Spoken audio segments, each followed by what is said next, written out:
Ok, bonjour tout le monde, bienvenue dans cet épisode où on va apprendre comment manipuler l'EQ Pro de Studio One. Ok, alors j'ai enregistré une petite voix pour vous montrer, on va aller appliquer l'effet EQ Pro à l'intérieur. Je double-clique dessus, je le vois apparaître, il est intégré à cette piste voix. Ok, alors je fais une petite voix pour qu'on installe un EQ Pro.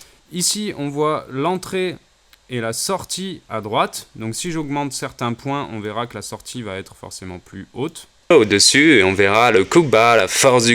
Vous voyez qu'on rentre dans le rouge. Le coup bas. Ici, on est à -6 en crête, et là, on passe au-dessus de 0. Comment? C'est normal, parce que j'ai boosté tous ces points. Ensuite, on voit ici les fréquences, 50, 100, 200 Hz, 500 Hz, et ainsi de suite, jusqu'à 10 000. Maintenant, je vous montre les points, qu'est-ce qu'ils font. On a le premier point rouge, ici, c'est notre coupe bas, qu'on peut déplacer forcément ici. On peut aussi toujours le déplacer avec le bouton. On peut gérer sa force ici, si on veut qu'il soit plus intense, qu'il coupe plus net. Élargir ou diminuer la plage de fréquence d'un point. Ensuite, les points ici centraux, ils vont tous faire la même chose. Ils vont nous permettre d'aller chercher des fréquences. On va pouvoir gérer leur plage, leur puissance et l'endroit de fréquence où ils sont. Donc par exemple, si on prend ce point, on pourrait aller écouter comme ça. Montrer comment écouter en solo pour trouver une fréquence, par exemple parasite. Moi, j'ai pas mal de parasites. Maintenant, on peut prendre par exemple ce point, le jaune, et aller chercher une fréquence qui soit on aime bien, soit parasite. Donc, pour ce faire, on peut cliquer sur solo, et là, on n'écoutera que la plage de fréquence qu'il y a ici. Le gros point qui va nous servir à faire comme un compresseur multiband à rajouter de la dynamique.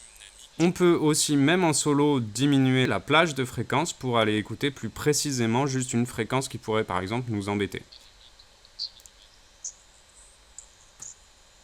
Voilà, disons qu'ici il y a un petit sifflement, attention, sifflement qu'on peut enlever avec un DSR, mais ça c'est un autre plug. On va dire qu'on veut l'enlever avec l'EQ ou qu'on aurait une fréquence qui serait trop forte ici. Du coup on désactive le mode solo et on peut tout simplement baisser notre fréquence. Si on veut, on peut encore la réduire aussi si on sent qu'il y a besoin de la réduire.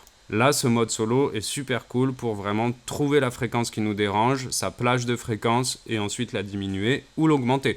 Par exemple, si je veux mettre plus de basse dans ma voix, je peux aller sur le point orange, écouter en solo. Le coup bas, la force du coup bas, comment élargir ou diminuer.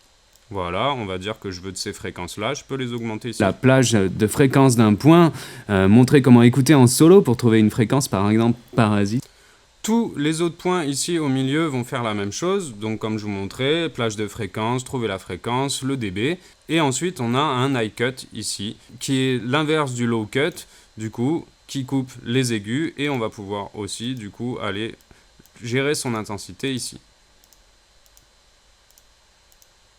Moi j'ai pas mal de parasites. Une fois qu'on a ça, un gros point énorme de l'EQ, c'est que maintenant ils ont rajouté la dynamique. Donc on peut faire comme un compresseur multiband, même si on n'a pas exactement tous les mêmes réglages aussi précis. On va pouvoir par exemple, si j'ai envie de booster mes graves, cliquer sur le point qui nous intéresse, cliquer sur dynamique, et là s'affiche le threshold et le range. Donc si j'augmente le range, on voit que visuellement, il m'a indiqué que là, il pouvait être augmenté de tant de dB. Et ensuite, je vais aller chercher le threshold pour lui montrer quand réagir. Qui va nous servir à faire comme un compresseur multiband, à rajouter de la dynamique, ou... Et là, comme je disais, diminuer de la dynamique, du coup on descend et on va voir que dans notre fréquence. Voilà, en direct, il nous montre qu'il diminue le point qu'on a sélectionné avec toute sa plage de fréquence qu'on a sélectionné avant. Ça, c'est super intéressant. Ça rejoint un petit peu le compresseur multiband. C'est très très intéressant de l'avoir dans un seul plug, je trouve. Voilà, c'est fini pour cette vidéo, j'espère que vous aurez appris des trucs, n'hésitez pas à liker, vous abonner, poser vos questions aussi si vous en avez, et moi je vous dis à bientôt sur votre longueur d'onde.